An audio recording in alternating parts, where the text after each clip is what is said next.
আম্মাজান সহে তেমন করে রে নসিবে আমার আমি কেমন ভাবে মেরেন না মা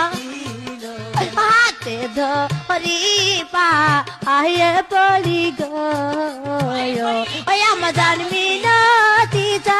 রনে হাত ধরি পা আয়ে পড়ি মা হায়া ওই আম্মাজান মিনতি রনে রে নসিবে আমার তৈরে ছিল আম্মাজান আমার কোনো দোষ নেই আম্মাজান